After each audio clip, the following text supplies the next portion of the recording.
Of course, I know you're super surprised. Then But it's raining. Again.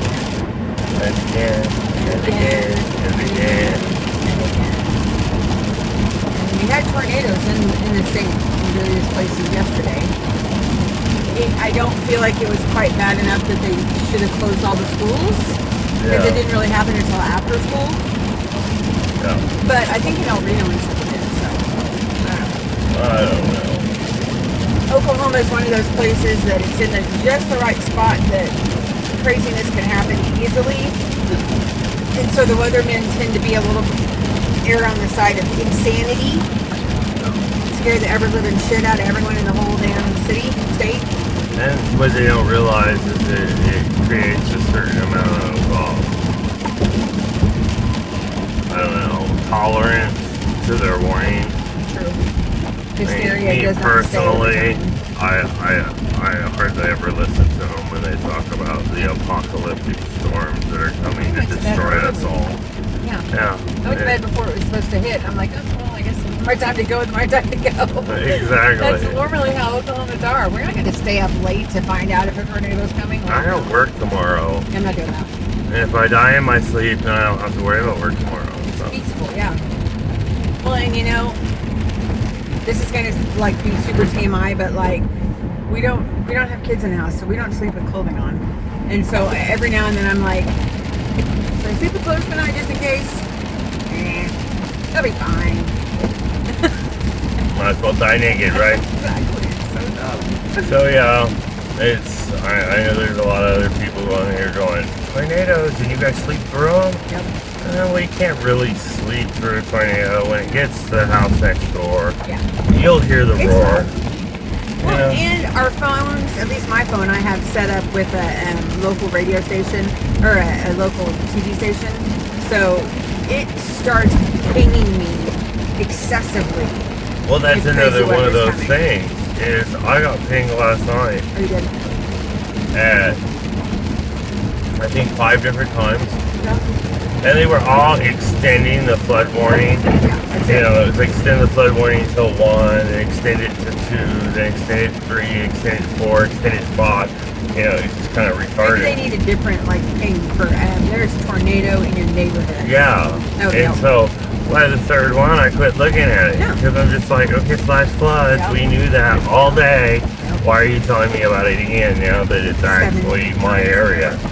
And so, yeah, like I said, you build up a tolerance to it. You're sick of checking and listening. So, had those last 3 been tornado warnings, I wouldn't have known. Agreed. So, yeah, there ought to be and something ultimately different they going can't see on. it at night anyway. Most of the time, the tornado warnings, other than the little hook on the radar. Yeah, unless they get radar confirmation of rotation, they don't know. They don't have a clue because it's dark. What are you gonna do? And nobody's going to call in and go, yeah, I saw that invisible tornado in the middle of the night. Yeah, no, that's not happening. So, those are the scary ones, the super dangerous ones. And the fun part is the later you get in spring, closer to summer, the less tornadoes you normally have, but the more powerful the tornadoes you have are because of the heat in the atmosphere. And so, yeah, so in early spring, you're talking about 6, 8, 10 tornadoes a day. They're all like F1s or F.5s, and you don't even care. You know, you duck under your car and live it through it. But then when you get to June and July, August, 4 and 5s. Yeah, they're like, oh, well, this might be an F6. We can't really tell since our scale only goes to 5. Yeah, it's a mile long, so. Yeah. And so, yeah, so it's like half dozen of one, 6 the other, which is worse. And Robert and I don't really have TV. No. Not live TV. No. And so anything that happens, we have to find online. Yep.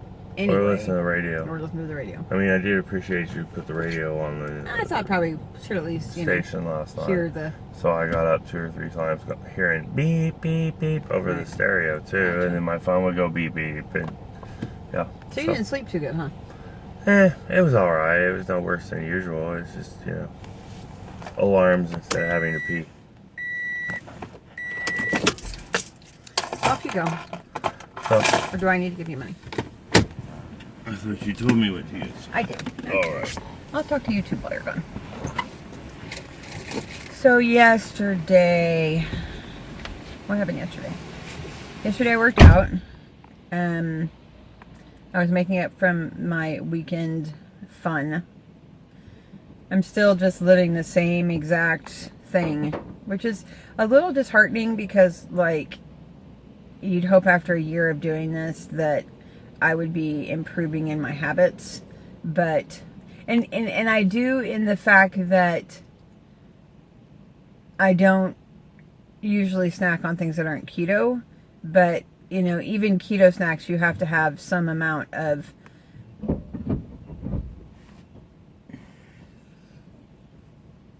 self-control,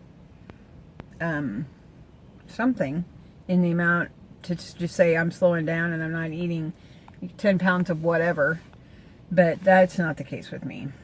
Nope.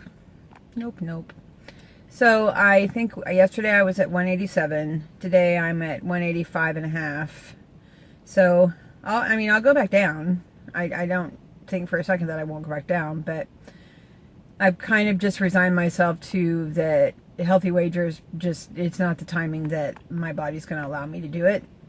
It's not time for that. I mean, and I knew it was the stretch, and I knew I was pushing myself. And sometimes that's effective, but a lot of times it's not. And I kind of knew that.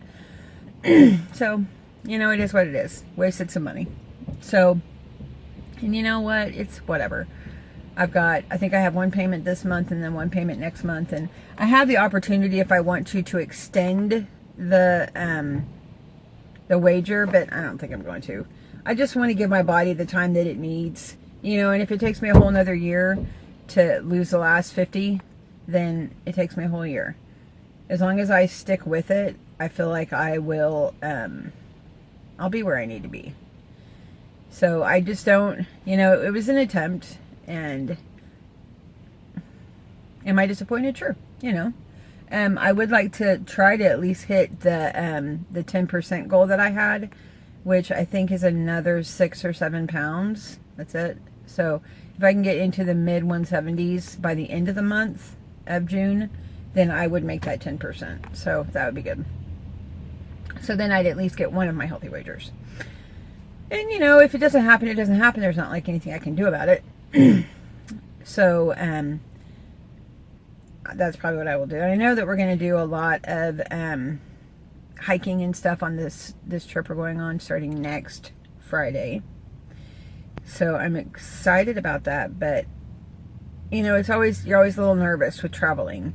Granted, everyone in the car is keto or carnivore, so I don't really see us stopping for pizza. You know what I mean? I don't feel like that's going to be, let's just be honest. When I'm with Mom and Kim, I'm way more likely to cheat than I am when I'm with my boys. Because the boys are like full-on carnivore. They would prefer to eat nothing but animal products. That's it. So, now granted, Sam does cheat because of being at Incredible Pizza. And I'm sure Mike does too a little bit. But with Mike seeing the benefits physically that he has going full-on carnivore, he's not really that likely to cheat. He just doesn't see the point. So, I think having the two of them there, and then of course Robert, us three girls are going to be more likely to stay on track and stay on target. So that's the plan. Still a few little worries in there financially, and I will feel much better once I have the rental car in my possession on next Friday. But now it's time to start thinking about what I'm going to wear and start coming up with a little bit of an idea of what I'm bringing. And that in itself is a whole new set of little kind of mini worries.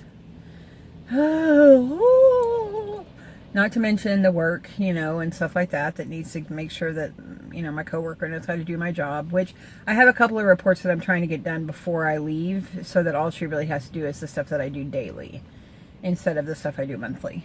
That's my plan. So I have 2 reports I have to finish I left work early yesterday because they acted like it was going to be the storm of the century. So I have some hours that I'd like to make up there.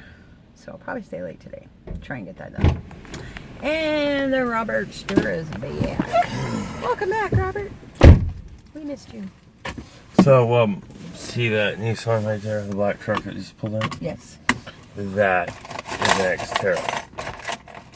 A rental car. Could be. It's not very big. Yeah, that's what I was trying to tell you.